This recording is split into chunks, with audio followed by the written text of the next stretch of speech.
दर्शकवृन्द नमस्कार। कार्यक्रम सन्दर्भको आजको श्रृङ्खलामा यहाँहरूलाई हार्दिक स्वागत छ। दर्शकवृन्द, सन्दर्भका हरेक श्रृङ्खलाहरू कोरोना त्राहिमाम, कोरोना त्रासदी, कोरोनाको बढ्दो दर, दैनिक ज्याला मजदुरी गरेर खाने वर्गहरूको रोजीरोटी खोसिएका प्रसङ्गहरू र नजिकै गएको हिन्दू नेपालीहरूको महान पर्व बडा दशैँमा चुलो निभ्ने खतराका विषयहरूमा हामी दिन प्रतिदिन खबरदारी समाचारका माध्यमबाट, बहसका माध्यमबाट र अन्तर्वार्ताका माध्यमबाट गरिरहेका छौँ।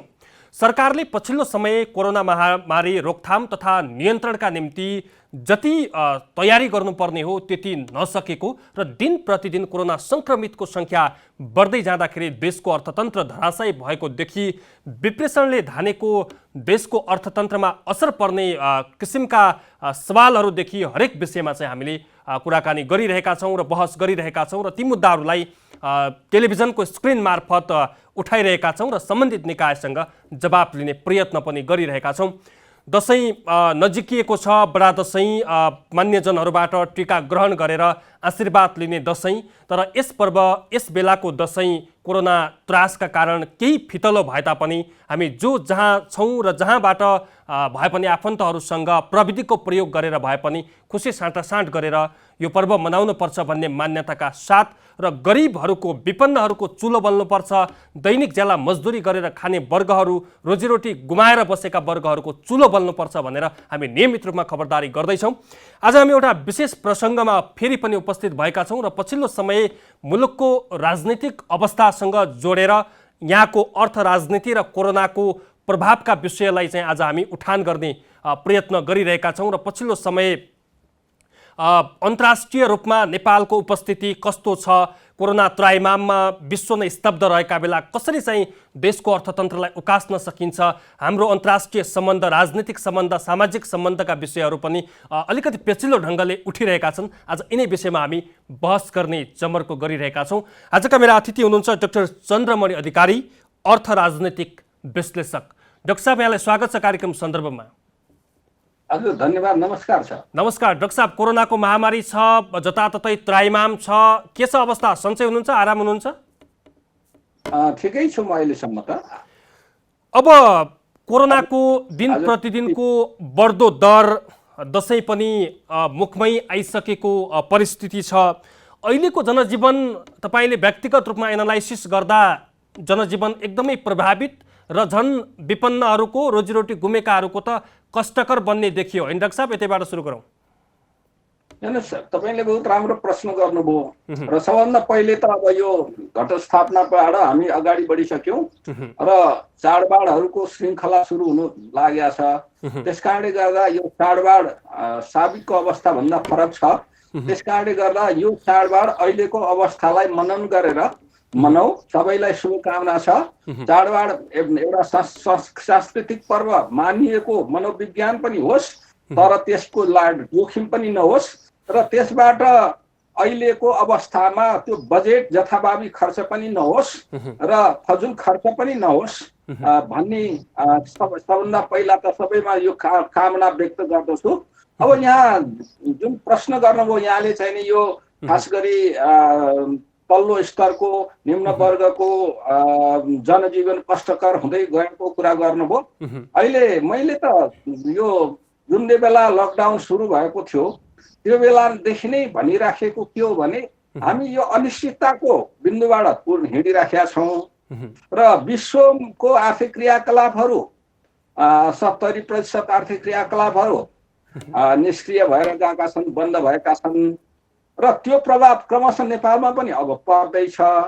र यसो गर्दाखेरि गरिबको, अत्यन्त निम्न गरिबले चाहिँ यो 2-3 हप्तादेखि नै खान नपाउने स्थिति सिर्जना हुन्छ र त्यो कुरा चाहिँ क्रमशः निम्न मध्यम वर्ग र मध्यम वर्गमा चढ्दै जान्छ र विश्वमै धनीहरू गरिब हुन्छन् र कम्पनीहरूका वासलातहरू घाटामा चल्न थाल्छन् र मान्छेले रोजगारी गुमाउनु पर्ने हुन्छ र गरिब चाहिँ भोकै पर्छन् र धनीहरूलाई चाहिँ आफ्नो कम्पनी, संस्था कसरी जोगाउने भन्ने चिन्ता र सम्पत्ति घट्ने अवस्था हुन्छ भनेर भनेको थिएँ मैले। र त्यो अवस्था अहिले सिर्जना भइसकेको छ, विश्व मन्दीको चपेटामा परिसकेको छ, शताब्दीकै मन्दी। अहिले त यो शताब्दीकै सबभन्दा ठुलो मन्दी हो र छिमेकी देश तपाईँलाई 1930 को मन्दीलाई धेरै ठुलो मन्दी भन्ने गरिन्छ।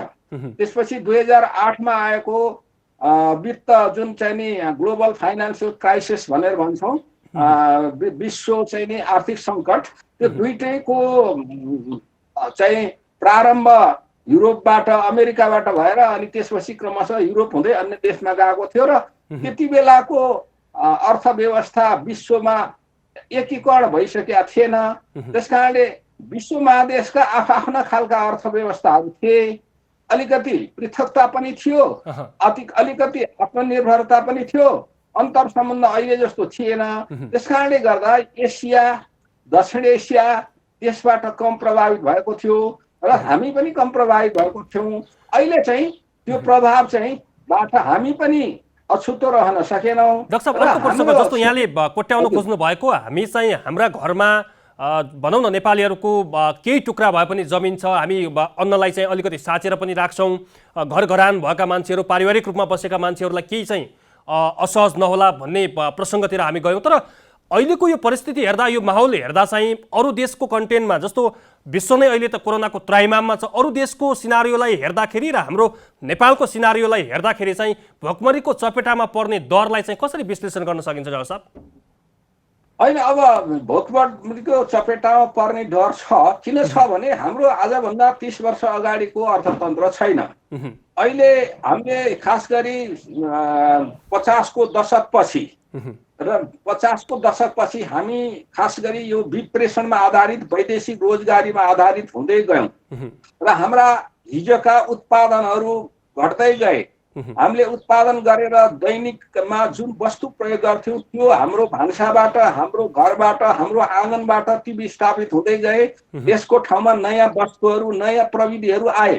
तर त्यो प्रविधि चाहिँ आयो, त्यो प्रविधि हामीले उत्पादनको लागि प्रयोग गरेनौँ, हामीले उपभोगको लागि मात्रै प्रयोग गर्यौँ। विश्वमा आएको प्रविधिको प्रयोग उत्पादनको लागि हामीले गर्न सकेका छैनौँ। त्यस कारणले गर्दा र अब ठुलो अंश चाहिँ जनसङ्ख्याको ठुलो अंश वैदेशिक रोजगारीमा गएको, आन्तरिक उत्पादन गर्न नसकेको, चाहिँ जमिनहरू बाँझा रहेका कारणले गर्दाखेरि पनि तपाईँको अब यही भएका साना तथा मझौला उद्योगहरू पनि बन्द भएको अवस्था अहिले नै सरकारी तथ्याङ्कहरू नै हेर्ने हो भने पनि 2/3 चाहिँ नि उद्योग व्यवसायहरू चलेका छैनन् र चलेका मध्ये पनि अत्यन्त आंशिक ढङ्गले चलेका छन् र 22-23% व्यक्तिले रोजगारी गुमाएका छन्। त्यो रोजगारी गुमाउनेहरू खास गरी ज्यालादारीमा काम गर्ने, करारमा काम गर्ने, चाहिँ दैनिक श्रमिकको ढङ्गले काम गर्ने र कम सिप भएर अध्यक्ष रूपमा काम गर्ने छन्। त्यसकारण उनीहरूले पनि रोजगारी गुमाएको अवस्था छ। साना तथा मझौला उद्योगहरू बन्द भएको अवस्था छ। अधिकांश धेरैको रोजीरोटी खोसिएको छ, रोजगारविहीन बनेका छन्। डाक्टर साहब, यो प्रसङ्गलाई चाहिँ क्रमशः निरन्तरता दिँदाखेरि यो प्रसङ्गलाई क्रमशः निरन्तरता दिँदाखेरि डाक्टर साहब, यो बेला सरकारको अस्थिरपन तपाईँले देखिसक्नु भएको छ। हरेक मुद्दाहरूमा चाहिँ सरकार विचलित भएको जस्तो पनि भान हुन्छ। कोरोनाको त्राइमामको बेला चाहिँ जुन एक किसिमको तयारी हुनुपर्ने त्यो पनि नदेखिएको नागरिक स्तरबाट चाहिँ गुनासा बढेका छन्। दिन प्रतिदिन कोरोना त्राइमाम बढिरहेको यो अवस्था छ। दशैंको मुखमा आएर हाम्रो सरकारले, हाम्रो देशले, हाम्रो अर्थतन्त्रले ती विपन्नहरूलाई पहिचान गरेर त्यो वर्गहरूलाई, त्यो क्याटेगोरीमा रहेका वर्गहरूलाई, अहिले त 3 तहको सरकार छ, स्थानीय तहले, प्रदेशले, केन्द्रले चाहिँ ती व्यक्तिहरूको पहिचान गरेर दशैंका निम्ति चाहिँ केही उनीहरूको चुलो बाल्न सक्ने खालको सरकारी स्तरबाट दिन सक्ने त्यस्तो कुनै अवस्था छैन। हाम्रो अर्थतन्त्रले त्यो धान्दैन। डाक्टर साहब, तपाईँले कसरी विश्लेषण गर्नुहुन्छ? होइन, यसो छ, अब त्यो धान्ने भनेको के हुन्छ भनेदेखि त्यो हामी कति दिन चाहन्छौँ र कति दिन्छौँ भन्ने कुराको विश्लेषण त गर्नै पर्छ र धान्नै नसक्ने भन्ने चाहिँ होइन। तर खास व्यक्तिहरू पहिचान गर्नु पर्यो, परिवार पहिचान गर्नु पर्यो। जसको चुलो बल्न सकेको छैन, चाहिँ नि बाटोमा चाहिँ नि कसले खाना दिन्छ भनेर कुरिराखेको अवस्था छ भनेपछि त्यो परिवारहरूलाई त पहिचान गर्यो भने त हेर्न सकिन्छ नि। तर हामी कहाँ कस्तो भयो भने तपाईँले अहिले विश्वकै अलिकति परिदृश्य हेर्यो भने करिब अहिलेसम्म 9 करोड मान्छे विश्वमा 90 मिलियन भन्छ 9 करोड मान्छे त गरिबीको रेखामुनि तल ओर्ले र यही ढङ्गले रह्यो भने जुन पछिल्लो समयमा गरिबी न्यूनीकरण भएको थियो त्यो चाहिँ 1990 को स्थितिमा पुग्छ भन्ने आकलन भइसकेको अवस्था छ।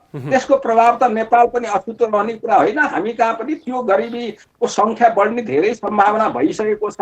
र अहिले तपाईँले जुन कुरा गर्नुभयो चाडबाडको समयमा मात्रै होइन, अरू समयमा सामान्य समयमा नि मान्छे भोकै मर्नु त भएन। राज्य आफै के भन्छ भनेदेखि हामी भोकै मर्न दिँदैनौँ, भोकै मर्नु पर्दैन, काम नभई बस्नु पर्दैन, सडकमा बस्नु पर्दैन भनेको छ। तर सडकमा बसेर चाहिँ नि खाना पाइन्छ कि भनेर खोज्ने मान्छेको संख्या लाइन झन्झन पंक्ति बढेर गएको अवस्था छ।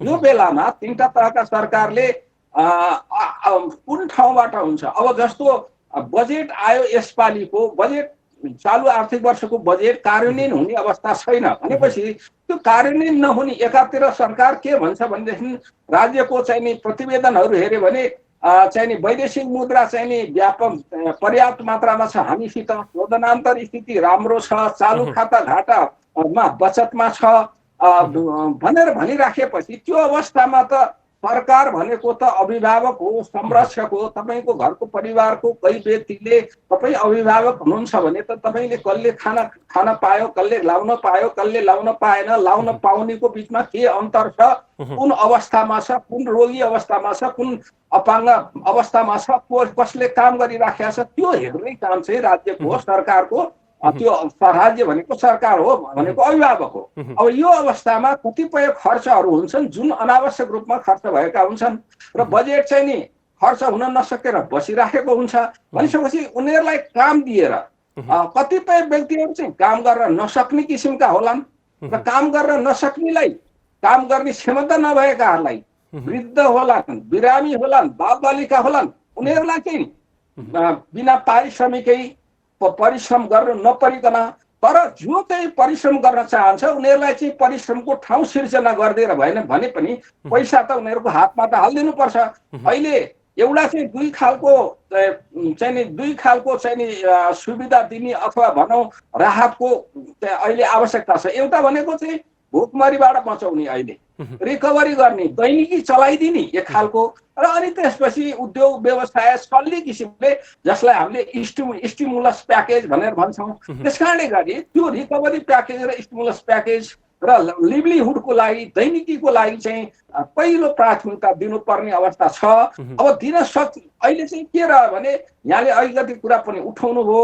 अब हामी संघीयतामा गयौँ तर संघीयतालाई हामीले एकदम बोझिलो बनाएर संहिताको कार्यान्वयन गर्न गइराखेका छौँ। संविधान त नै हाम्रो संहिता अलि बोझिलो नै हो, अलि चाहिँ भेग भनेको भद्दा खालकै संहिता बनाएका छौँ। त्यसमा पनि प्रशासनिक ढङ्गले पनि हामी त्यसलाई बोझिलो बनाएका छौँ र 61वटा चाहिँ सरकार छन् हामीसित। हरेक सरकारका चाहिँ नि सल्लाहकार र तपाईँका चाहिँ नि परामर्शदाताहरू चाहिँ नि सहयोगीहरूको संख्या अनगिन्ती छ।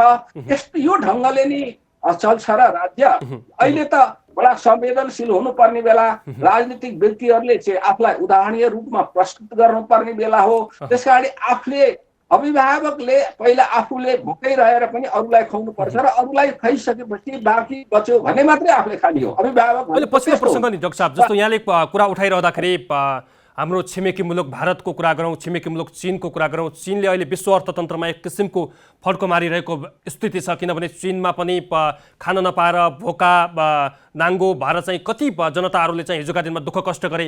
भारतको कुरा गर्दा नेपालको जनसङ्ख्याभन्दा बढी चाहिँ त्यहाँको मानिसहरू चाहिँ अलपत्र परेको, भिख मागेर खाने मानिसहरूको सङ्ख्या भएको त्यो यस्ता देशहरूले पनि बिस्तारै फड्को मार्दैछन्, आफ्ना नागरिकहरूलाई सेभ गर्दैछन्।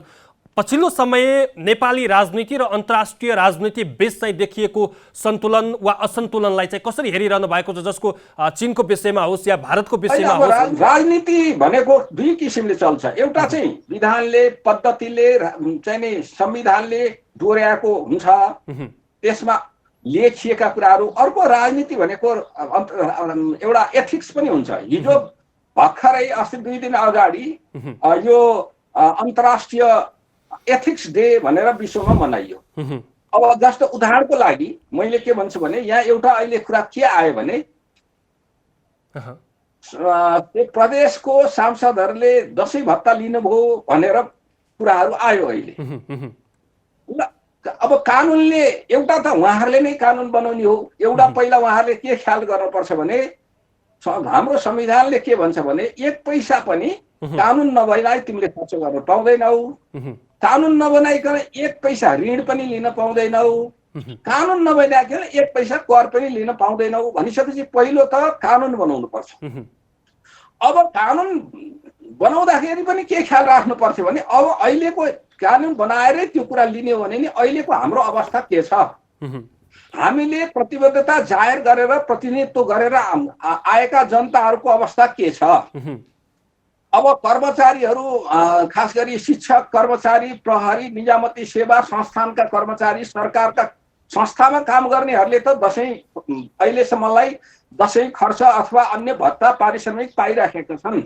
तर निजी क्षेत्रमा काम गर्ने गैर सरकारी क्षेत्रमा काम गर्नेहरूको अभिगत र जसले कामै गरेका छैनन् जुन अनौपचारिक क्षेत्रमा छन् कृषि क्षेत्रमा छन् र त्यो ठुलो तबका त्यसमा काम गर्छ भने उनीहरूको हैसियतलाई उनीहरूको अवस्थालाई उहाँहरूले ख्याल गर्नुपर्छ। र अर्को कुरा जस्तो चाहिँ भनौँ अब त्यहाँ कानुनमै लेखेकै भए पनि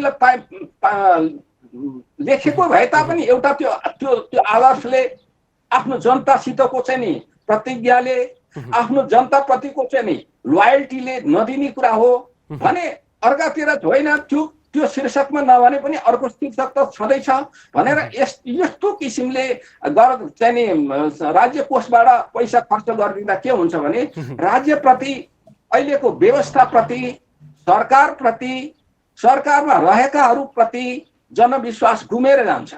राजनीतिक दलहरूबाटै त्यहाँ जाने हुनाले राजनीतिक दलहरूप्रति जनविश्वास गुमेर जान्छ जसले गर्दा भोलि अराजकता सिर्जना हुन्छ व्यवस्थामा आँच आउँछ। त्यसकारण यस्तो कुराहरू ख्याल गर्नुपर्छ। त्यसकारण अहिलेका नेताहरूले जस्तो 2 जना नेताहरूले चाहिँ दसैँ भत्ता खातामा आएछ हामी चाहिँ फिर्ता गर्छौँ भनेर एक किसिमको घोषणा गरेको कुरा एकातिर आयो। अर्को कुरा चाहिँ स्थानीय तहका जनप्रतिनिधिहरू चाहिँ बैंकमा दसैँ भत्ता थाप्नका निम्ति लाइन लागेका कुराहरू आयो। अर्कोतिर जनता चाहिँ खाना खोज्नका निम्ति रत्नपार्क दौडिरहेको कुरा आयो। यो हेर्दाखेरि सिनारियो हेर्दाखेरि चाहिँ हामीले जनताले मत दिएर पठाएका जनप्रतिनिधिहरू र जनताको यो बीचमा तारतम्य नमिल्नुको कारण के हो? यो स्वार्थमा सत्तामा गइसकेपछि स्वार्थमा बढी लिप्त हुने प्रवृत्ति हो या चाहिँ जनतालाई भुल्ने प्रवृत्ति हो या चाहिँ हामी चाहिँ आफ्नै हाबी र आफ्नै वर्चस्व कायम गर्ने प्रवृत्ति हो? यसलाई चाहिँ कसरी हेर्न सकिन्छ? यो नजिर कहिलेबाट स्थापित भयो डाक्टर साहब? अब एउटा हेर्नुहोस्, अब सबभन्दा पहिला त म कुन पृष्ठभूमिमा संविधानले कुन कुराहरूलाई व्यवस्था गरेको छ र कुन कुराको प्रतिबद्धता जाहेर गरेर म चाहिँ नि सत्तामा गएँ अथवा सरकारमा गएँ प्रतिनिधि भएर गएँ भन्ने कुराको ख्याल हुन सकेन। हामी के भन्छौँ भने समाजवादी अर्थव्यवस्था हामी चलाउँछौँ, समाजवाद उन्मुख अर्थव्यवस्थाको माध्यमबाट समृद्धि ल्याउँछौँ भनेर भन्छौँ। समाजवाद उन्मुख अर्थव्यवस्था अथवा समाजवादी अर्थव्यवस्थामा त्यो पहिले पाउनु पर्ने राज्यको सुविधा सबभन्दा तल्लो वर्गले पहिले पाउँछ। पुँजीवादी अर्थव्यवस्थामा सबभन्दा माथिबाट पाइन्छ। त्यसकारण चरित्र चाहिँ पुँजीवादीको गर्ने तर चाहिँ नि संविधानमा चाहिँ कल्याणकारी राज्य व्यवस्था र तपाईँको चाहिँ नि समाजवादी अर्थव्यवस्था भनेर हुँदैन। तपाईँले हेर्नुहोस् आजभन्दा 2400-2500 वर्ष अगाडि पनि चाणक्य भन्ने व्यक्ति थिए चाहिँ नि चन्द्रगुप्त मौर्यका महामन्त्री भनौँ अथवा उनका गुरु पनि हुन् चाहिँ नि राजनीतिका पण्डित। उनले तपाईँको चाहिँ नि यो आफूले काम गर्दाखेरि एउटा व्यक्तिगत कामको लागि मान्छे भेट्न आयो भने चाहिँ मैनबत्ती अर्को बाल्थे। तर जब चाहिँ नि त्यो आफ्नो सरकारी काम सुरु भएपछि अनि सरकारी कोषबाट गर्ने भनेपछि मैनबत्ती छुट्याएर बाल्थ्यो भनेको त्यति कुरासम्म पनि त्यति बेला पनि हेरिन्थ्यो। अब अर्को कुरा चाहिँ तपाईँको आजभन्दा 3 वर्ष 1 हप्ता अगाडि नै क्यानाडाको चाहिँ एकजना अर्थमन्त्रीले ओभर पेमेन्ट भयो र तिम्रो व्यक्तिगत चाहिँ नि त्यहाँ चासो भयो, व्यक्तिगत स्वार्थको लागि तिमीले राज्य कोषबाट खर्च गर्यौ है भनेर आवाज उठ्नासाथ उनले राजीनामा दिए। हेर्नुहोस्, र तपाईँले अब्दुल कलाम आजाद भन्ने चाहिँ नि भारतमा राष्ट्रपति भए। उनले चाहिँ नि राष्ट्रपति भवनमा के अरे हप्तामा केही मान्छेहरूलाई खुवाउने भोज हुँदो रहेछ, तर त्यसमा आउँदाखेरि चाहिँ आफ्ना परिवारका मान्छेहरू बोलाएका रहेछन्। त्यहाँ खाएपछि त्यो परिवारको मान्छेले आफ्ना परिवारका आफ्ना नातागोता आएर खाएको मान्छेलाई चाहिँ उनले के गर्दे भने त्यो पैसा चाहिँ हिसाब गरेर राज्य कोषमा जम्मा गरिदिए। त्यसकारणले विश्वमा त्यस्ता मान्छेहरू नभएका होइनन्, नेपालमै पनि कतिपय त्यस्ता व्यक्तिहरू नभएका होइनन्, तर तिनको नाम अगाडि आउँदैन। यहाँ त के हो भनेदेखि तपाईँको कानुनको छिद्र खोजेर आफ्नो सुविधा लिने एउटा कुरा, अर्को कानुन बनाएर नै त्यो चाहिँ नि राज्यको हैसियत भन्दा, देशको हैसियत भन्दा, राज्य कोषको हैसियत भन्दा र संविधानले निर्दिष्ट गरेको चाहिँ बाटोभन्दा बाहिरपट्टि गएर सेवा सुविधा लिने, खर्च गर्ने। डाक्टर साहब, हामी कार्यक्रमको अब लगभग अन्तिमतिर छौँ। एक दुईवटा केही प्रश्नहरू छन् डाक्टर साहबलाई गर्नै पर्ने। तपाईँ अर्थ राजनीतिमा चाहिँ विद्वता राख्नुहुन्छ। पछिल्लो समय नेपाल, भारत र चीनको जुन भू राजनीतिक अवस्था छ यहाँले नजिकबाट निहाल्नु भएको छ। जसरी नेपालले नक्सा सार्वजनिक गरिसकेपछि भारतसँग चिसिएको सम्बन्ध र चाहिँ चीनले हुम्लाको लिमीमा चाहिँ सीमा मिचेको भन्ने प्रसङ्ग आइसकेपछि चीनसँग भएका के विषयहरू, सरकारले सीमा मिचेको छैन भनेर प्रस्तुति दिइसकेको अवस्था र चाहिँ प्रतिपक्षी दलले सीमा मिचेकै हो भनेर चाहिँ कराइरहेको यो अवस्था, यसले चाहिँ अर्थ राजनीतिमा कस्तो असर पार्छ? हामी अलिकति अपरिपक्व भएर चाहिँ आफू प्रस्तुत भइरहेका छौँ कि हामी अलि शालीन र विद्वता पूर्ण ढङ्गले चाहिँ अन्तर्राष्ट्रिय मञ्चमा उभिन सकेनौँ कि भन्ने धेरै टिप्पणी र बहस चलिरहेका छन्। यसलाई कसरी लिनुभएको छ यहाँले? कूटनीति भनेको चातुर्यपूर्ण तरिकाले आफ्नो राष्ट्रको स्वार्थमा काम गर्ने विषय नै कूटनीति हो। हेर्नुहोस्, त्यसकारण कूटनीतिमा के हुन्छ भने राज्यका जिम्मेवार व्यक्तिहरू चाँडो बोल्नु हुँदैन। अब तपाईँले कूटनीति भनेको कूटनीतिमा अर्थ राजनीति पनि घुसेको हुन्छ। तपाईँले अब चीनसित व्यापार छ, भारतसित व्यापार छ, अब त्यहाँबाट लगानी यहाँ आउँछ, यहाँबाट त्यहाँ व्यक्तिहरू गएर काम गर्छन्, त्यहाँबाट यहाँ व्यक्तिहरू गएर काम गर्छन्, दुईटै देशबाट नेपालमा लगानी आएको हुन्छ। हामीले सहयोग पनि प्राप्त गरेका छौँ, हाम्रो हैसियत अनुसार कहिले केही सहयोग पनि गरेका हौँ।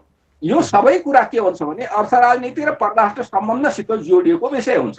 त्यसकारणले जहाँसम्म तपाईँले सम्बन्धहरू चिसिँदै गए भनेदेखि त्यो आर्थिक गतिविधिमा सहकार्यमा चाहिँ नि अवरोधहरू आउन सक्दछन्, पटक पटक आएका पनि छन्। र जहाँसम्म सार्वभौमिकताको कुरो, राष्ट्रिय अखण्डताको कुरो, सिमानाका कुरो, त्यसमा चाहिँ कुनै प्रश्न आइसकेपछि तपाईँलाई एउटा त्यस सम्बन्धमा तपाईँले उठाउनु भयो, म त्यसको सिमानाको विज्ञ त होइन, तर जुन ढङ्गले कुरा उठ्यो त्यो कुरा उठेको सन्दर्भमा त्यहाँको अब नेपाली काङ्ग्रेस प्रतिपक्षमा छ, नेपाली काङ्ग्रेसले आफ्नो राजनीतिक हिसाबले उठाउने कुरा त अर्को होला, तर त्यहाँका जीवन साई भन्ने चाहिँ नि प्रदेशका सांसद हुन्, उनले चाहिँ नि एउटा प्रतिवेदन बनाएका रहेछन्। त्यो मलाई पनि पठाउनु भएको छ, उहाँले मलाई अध्ययन गर्नु, डाक्टर साहब अध्ययन गर्नु। कांग्रेसमा पनि त्यही सीमाको विषयमा दुई मत देखिँदाखेरि चाहिँ यो कुन ढङ्गले हाम्रो राजनीति अगाडि बढिरहेको छ भन्ने कुरा पूर्व सभामुख एकजनासँग मैले तपाईसँग अन्तर्वार्ता लिनु पूर्व नै भनेको छु। यो किन चाहिँ कांग्रेसले चाहिँ यस्तो मुद्दाहरू अगाडि उठाइरहेको छ भनेर उहाँले भन्दै गर्दाखेरि चाहिँ यसको म्यासेज चाहिँ के जान्छ अन्तर्राष्ट्रिय जगतमा? हामी अलिकति अपरिपक्व भयौँ कि हाम्रा राजनीतिज्ञहरू अपरिपक्व भए कि यसको निदान चाहिँ कसरी हुन सक्छ भनेर मैले अन्तिम कन्क्लुजन चाहेको डाक्टर साहब। हजुर, यो के हो भने यस्ता विषयहरू आएपछि त्यो विषयको चाहिँ नि इतिहास केलाएर हेर्नुपर्छ र इतिहास भित्र बसेर त्यसका तथ्यहरू केलाउनु पर्छ। वास्तविक चाहिँ नि त्यो सीमा कहिले, सीमा सम्बन्धी सीमाङ्कन कहिले भयो, त्यो हुँदाखेरि कुन तरिकाबाट भएको छ, राजनीतिक ढङ्गले भएको छ कि प्राविधिक ढङ्गले भएको छ कि त्यसमा सम्झौताहरू छन् कि छैनन् कि भूस्थलीय अध्ययन गर्दाखेरि के देखिन्छ भनेर त्यो अध्ययनलाई लिएर अब हामी त्यो कुरा हेर्दैछौँ। अब हामीसित नेपालको र चीनको अथवा भारतको सम्बन्ध राम्रो नै छ, हामी छिमेकी देश पनि हौँ, छिमेकी फेर्न सकिँदैन, तर सँगै भइसकेपछि सिमानामा अतिक्रमण भएको अथवा जानेर नजानेर अतिक्रमण भएका कुराहरू पनि हुन्छन्। त्यसलाई हामीले अध्ययन गर्छौँ। अर्थ राजनीतिमा पार्ने प्रभावलाई चाहिँ कसरी हेर्न सकिन्छ? छोटोमा अर्थ राजनीतिमा चाहिँ यसले कस्तो प्रभाव पार्छ? नेपाल दुई ढुङ्गा बीचको तरुल भनिन्छ, दुईवटा शक्तिशाली देशको बीचमा रहेको मुलुक नेपाल हो, यसले चाहिँ अर्थमा चाहिँ पार्ने प्रभावलाई चाहिँ कसरी हेर्न सकिन्छ छोटोमा?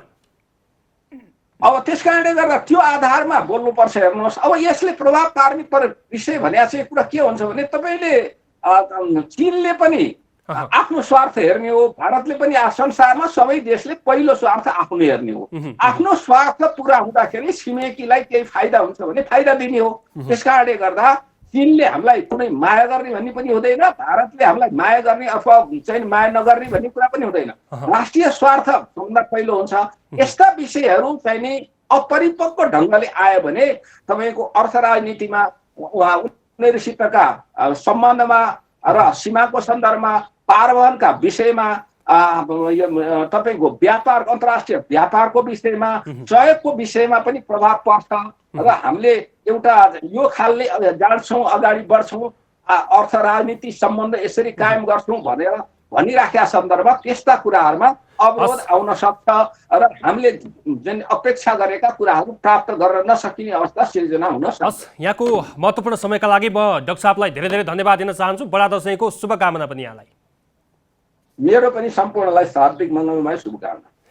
हस्, उहाँ हुनुहुन्थ्यो डाक्टर चन्द्रमणि अधिकारी, अर्थ राजनैतिक विश्लेषक। पछिल्लो समय नेपाली राजनैतिक तरङ्गमा छिमेकी मुलुक र अन्तर्राष्ट्रिय सम्बन्धका विषयमा उठेका सवालहरू र नजिकै गरेको बडा दशैं र यसबीचमा कोरोना त्राहिमामले धेरैको रोजीरोटी गुमेको अप्ठ्यारो परिस्थिति र राज्यले विपन्नलाई, गरिबलाई र मजदुरहरूलाई गर्न सक्ने स्थिति के रहन्छ, राज्यले चाह्यो भने तिनका चुलो बल्न सक्छन् त, यी विषयमा कुराकानी गर्यौँ। आजका लागि सन्दर्भको समय सकिएको छ।